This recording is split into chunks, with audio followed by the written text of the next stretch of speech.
Claire se tenait sous la pluie battante du cimetière de Père-Lachaise, les yeux fixés sur le cercueil qui descendait lentement dans la terre humide. Le choc la traversait comme un éclair. Élise, sa femme, partie en un instant dans cet accident de voiture absurde sur les routes de Provence. Comment pouvait-elle être là, immobile, alors que la veille encore, elles riaient ensemble dans leur petit appartement de Montmartre? La foule autour d'elle murmurait des condoléances. Mais Claire n'entendait que le vide hurlant en elle. Les parents d'Élise, rigides et distants, se tenaient à l'écart. Leur désapprobation pour ce mariage lesbien toujours palpable. Même dans la mort. Ce soir-là, de retour chez elle, Claire alluma l'ordinateur par habitude, pour vérifier les mailles funéraires. Et là, sur l'écran, une notification, le compte partagé d'Élise s'était connecté il y a 1 heure. Son cœur s'arrêta. Élise était morte. Enterrée. Qui osait profaner ainsi son souvenir? La nuit fut un tourment. Claire arpenta l'appartement. Les souvenirs affluant comme des vagues. Elle s'était rencontrée 5 ans plus tôt, à une exposition d'art contemporain au Centre Pompidou. Élise, avec ses cheveux châtains cascadant sur ses épaules et son sourire qui illuminait la salle, avait approché Claire pour commenter une toile abstraite. C'est comme l'amour. Non. Chaotique. Mais beau dans son désordre. Claire, graphiste timide venue de Bretagne, avait rougi. Leur conversation avait duré des heures, se prolongeant dans un café voisin. Élise travaillait comme avocate dans un cabinet prestigieux, issue d'une famille bourgeoise de Lyon, où les traditions pesaient lourd. Mais avec Claire, elle se libérait, avouant ses doutes sur sa sexualité, refoulée depuis l'adolescence par peur du rejet familial. Leur relation avait fleuri en secret d'abord. Des rendez-vous volés dans les rues de Paris. Des baisers cachés dans les parcs. Claire se rappelait la première fois qu'Élise avait pleuré dans ses bras. Confessant les pressions de ses parents, ils veulent que j'épouse un homme bien. Que je perpétue la lignée. Si je leur dis pour nous, ils me couperont les vivres. Me renieront. Claire avait juré de la protéger. De l'aimer malgré tout. Elles avaient emménagé ensemble. Défiant le monde.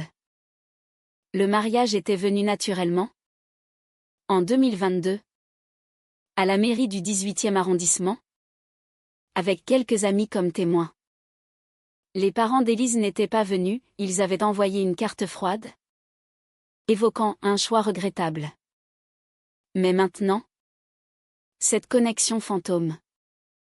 Claire cliqua frénétiquement sur le compte. Rien n'avait changé. Sauf l'horodatage. Était-ce un bug?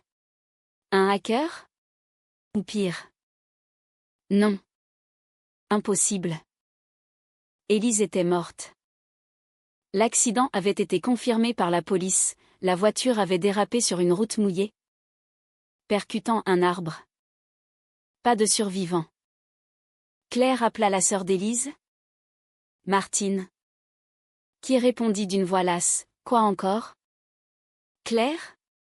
On vient d'enterrer ma sœur. Son compte s'est connecté. Explique-moi ça. » Un silence pesant. Tu divagues. Laisse-nous en paix. Clic. La ligne coupée. Le lendemain, Claire se rendit au cabinet d'Élise. Ses collègues la regardèrent avec pitié. Mais l'associé principal, un homme grisonnant nommé Dupont, la prit à part. Élise avait des soucis Lately. Sa famille. Il ne supportait pas votre union. Elle parlait d'héritage, de pression. Claire insista, et l'accident? Dupont haussa les épaules. Tragique. Mais elle semblait stressée ces derniers mois. De retour chez elle, Claire fouilla les tiroirs. Trouvant un carnet caché. Des notes hachées, maman menace de déshériter si je reste avec ses. Doit choisir. Amour ou sécurité? Le cœur de Claire se serra. Élise avait-elle douté? La tension montait. Claire décida de contacter un ami hacker. Julien. Pour tracer la connexion. C'est venu d'une IP à Lyon, dit-il après quelques heures. Lyon. La ville des parents d'Élise. Claire prit le TGV le jour suivant. Le ventre noué. À l'arrivée, elle se dirigea vers la maison familiale. Une villa imposante dans les collines. Les parents l'accueillirent froidement. Que voulez-vous? Demanda la mère. Une femme aux lèvres pincées. La vérité sur Élise. Le père intervint, elle est morte. Partez. Mais dans leurs yeux, Claire vit une lueur de malaise. En repartant, elle remarqua une voiture garée.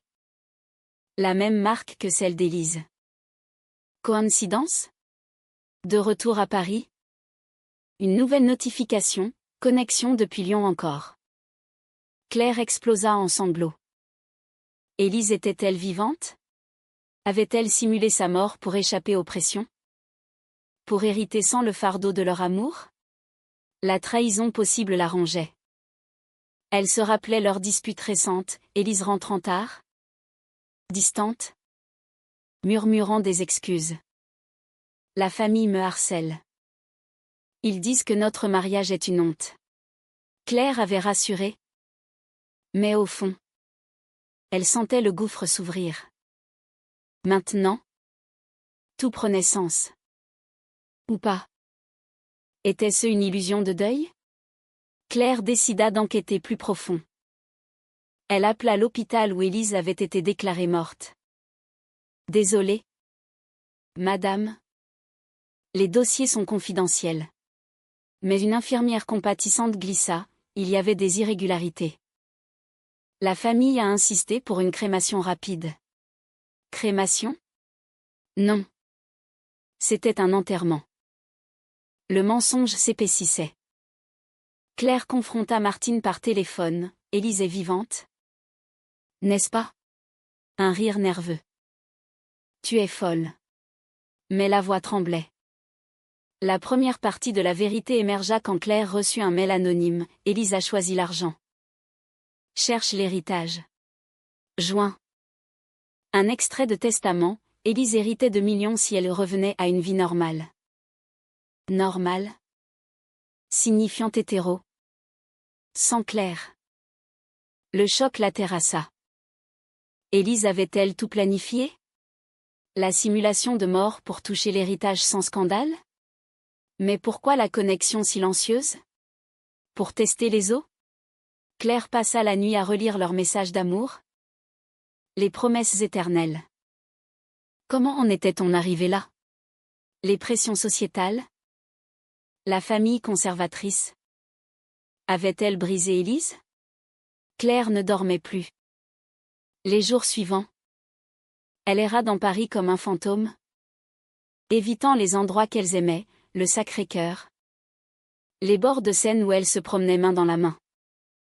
La société française, pourtant progressiste, cachait encore des poches de préjugés. Élise en avait souffert, des regards obliques, des murmures familiaux sur cette phase. Claire, issue d'une famille ouverte, n'avait pas mesuré la profondeur du conflit intérieur d'Élise. Maintenant, tout remontait, les appels tardifs de la mère, les disputes où Élise criait « Je ne peux pas tout perdre pour nous ».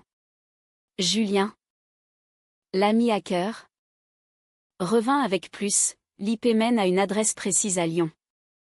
Une maison secondaire de la famille. Claire prit à nouveau le train. Déterminée. Sur place, elle loua une voiture et se posta en surveillance. La villa était isolée, entourée de vignes. Au crépuscule, une silhouette apparut à la fenêtre, Élise. Vivante. Cheveux courts maintenant. Mais indéniablement elle. Claire sentit ses jambes flancher. Elle bondit de la voiture. Tambourina à la porte. Élise. Ouvre. La porte s'entr'ouvrit. Révélant Élise. Pâle. Les yeux écarquillés. Claire. Comment? Mais avant qu'elle ne réponde, la mère surgit. Partez d'ici. Vous n'êtes pas la bienvenue.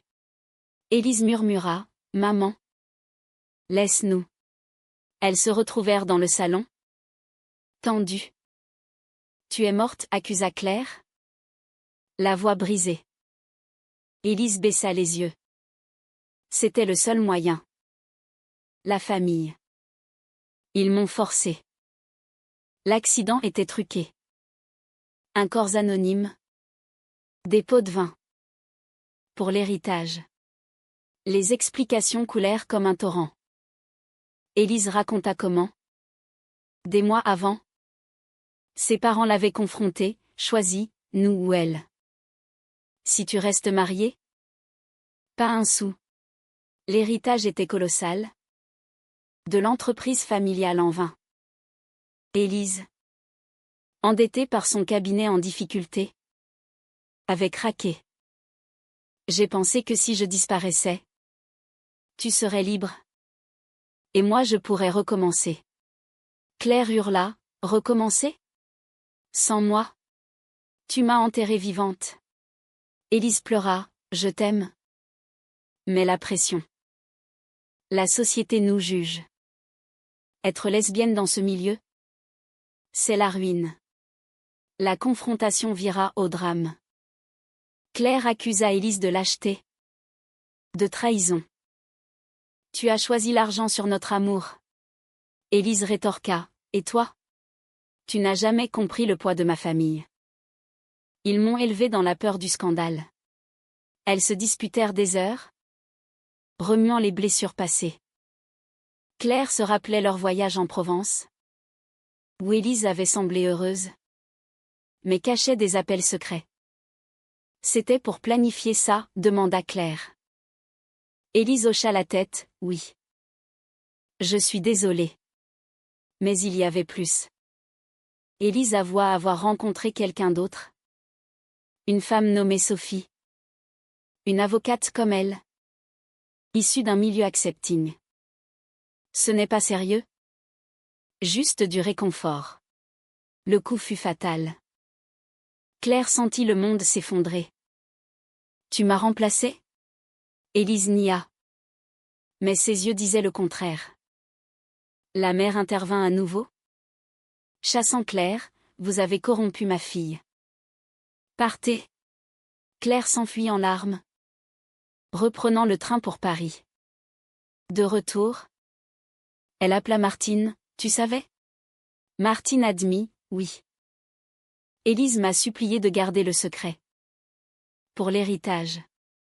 Claire raccrocha. Trahie par toute la famille. Les jours suivants. Elle lutta avec ses émotions, rage, tristesse, confusion. Était-ce la faute de la société? Qui forçait les gens à cacher leur identité? Ou d'Élise? Qui avait cédé? Claire consulta une thérapeute spécialisée en couple LGBT. Les pressions familiales peuvent briser les plus forts, dit-elle. Mais Claire se sentait brisée. Puis, un message d'Élise, rencontrons-nous. À Paris. Claire accepta. Par masochisme peut-être. Elles se virent dans un café discret. Élise arriva. Élégante mais hantée. Je regrette. L'argent ne vaut pas ça. Claire demanda, pourquoi la connexion silencieuse? Élise rougit, pour voir si tu allais bien. Je n'osais pas écrire. Pathétique. Pensa Claire. Elles parlèrent de leur passé? Des joies effacées par les ombres. Élise proposa, recommençons. Je renonce à l'héritage. Mais Claire doutait, trop tard. La confiance est morte. La tension culmina quand Sophie appela Élise pendant la rencontre. Élise coupa. Mais Claire vit rouge. Va avec elle. Tu as choisi. Élise pleura. Non. C'est toi. Mais Claire partit. Laissant Élise seule. À la maison. Claire détruisit les photos. Hurlant sa douleur. Les amis l'entourèrent. Mais le vide persistait. Elle songea à la morale. L'amour vrai résiste-t-il aux épreuves sociétales? Ou est-ce une illusion? Les semaines suivantes furent un tourbillon de décisions. Claire démissionna de son job de graphiste. Incapable de se concentrer. Elle erra dans les musées. Cherchant solace dans l'art. Comme au début avec Élise. Mais chaque toile évoquait des souvenirs amers. La société parisienne, libérale en surface, masquait des jugements, des collègues qui avaient murmuré sur leur mariage, des amis qui avaient déserté. Claire se sentait isolée, victime collatérale des préjugés. Élise multiplia les messages, supplications, excuses. Je me bats contre ma famille maintenant. Claire ignora. Mais la curiosité la piqua. Elle enquêta sur l'héritage, via Julien. Elle apprit que Élise avait touché 5 millions. Transférés discrètement. Elle a tout dépensé en pot de vin pour la fausse mort, dit Julien. Claire rit amèrement, l'argent du sang. Elle confronta les parents par lettre, votre haine a détruit votre fille. Pas de réponse. Puis. Un twist, Martine appela. Élise est en danger. Maman veut la déshériter rétroactivement. Arguant fraude. Claire hésita, aider ou laisser souffrir? Le conflit intérieur la rongeait. Aimer signifiait-il pardonner la trahison? Elle accepta de rencontrer Martine à Lyon. Là. Martine avoua tout, c'était mon idée. La fausse mort. Pour protéger Élise des pressions. Claire explosa, protégée? Vous l'avez poussée au mensonge. Martine pleura, notre famille est toxique. Papa est homophobe. Maman manipulatrice. Elle allèrent voir Élise. Cloîtrée dans la villa. Élise semblait brisée. Amaigrie. Claire? Aide-moi. Elles parlèrent toute la nuit. Élise révéla les mots teints haussés, j'ai trahi notre amour pour survivre. Mais était-ce juste? Claire?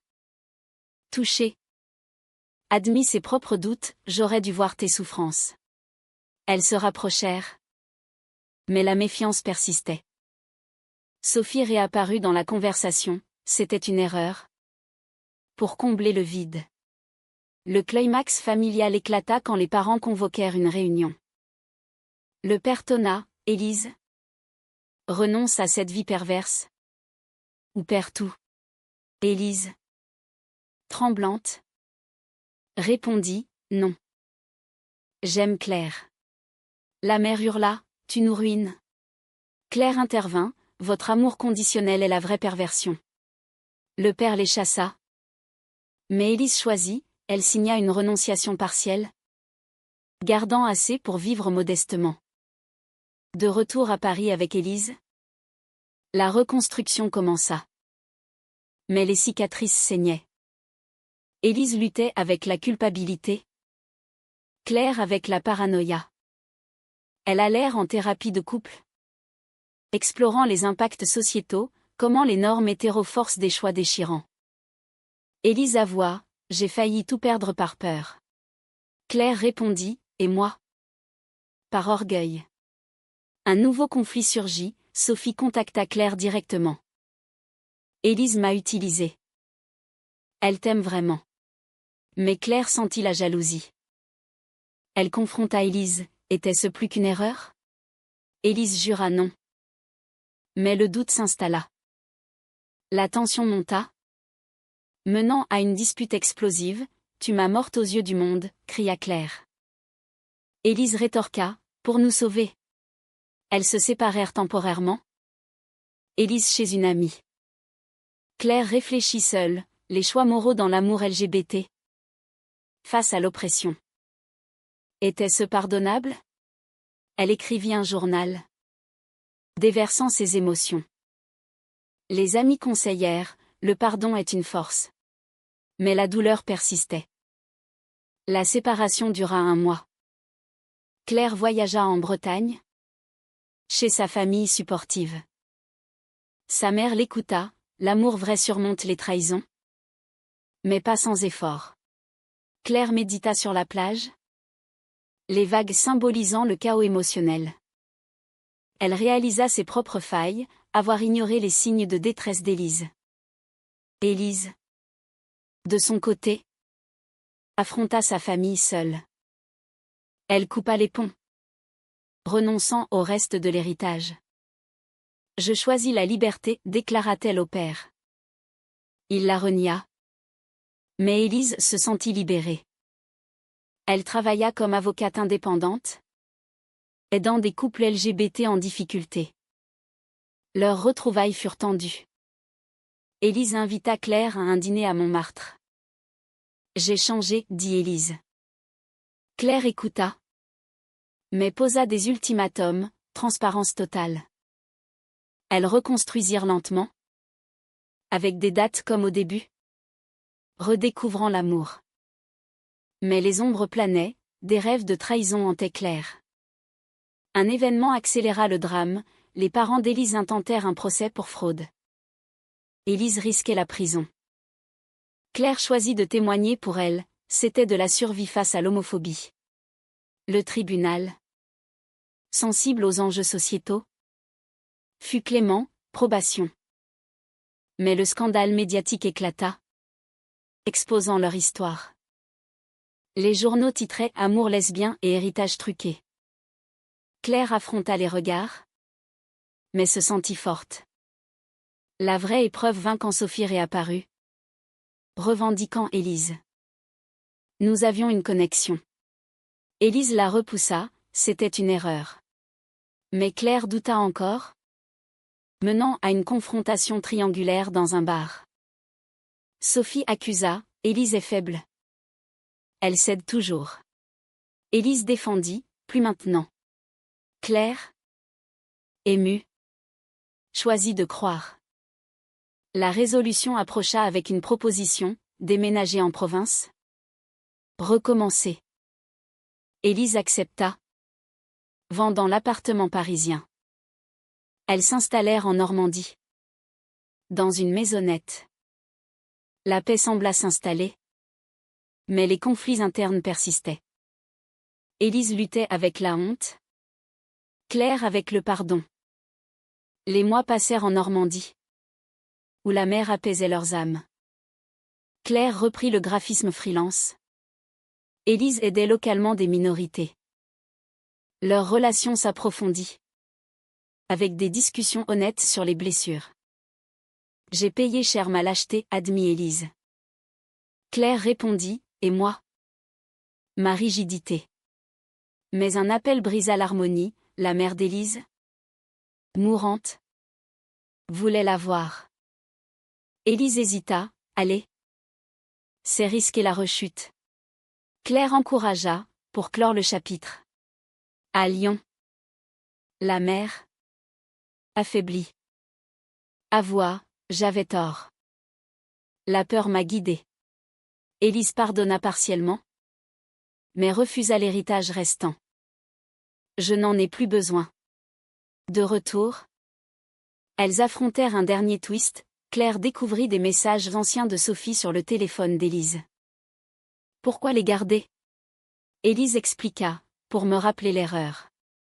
Mais Claire explosa, toujours des secrets. La dispute culmina en une nuit de révélation. Élise confessa avoir douté de leur amour sous pression. Claire admit avoir envisagé de partir. Elles choisirent de rester. Plus fortes. Leur histoire devint un témoignage, elles parlèrent dans des associations LGBT. Inspirant d'autres. Les dommages étaient irréversibles. Mais la croissance évidente. Claire se demanda, Les choix moraux ambigus définissent-ils l'humanité? Était-il juste pour Élise de simuler sa mort? Sacrifiant l'amour pour échapper aux chaînes sociétales? Ou cela reste-t-il une trahison impardonnable?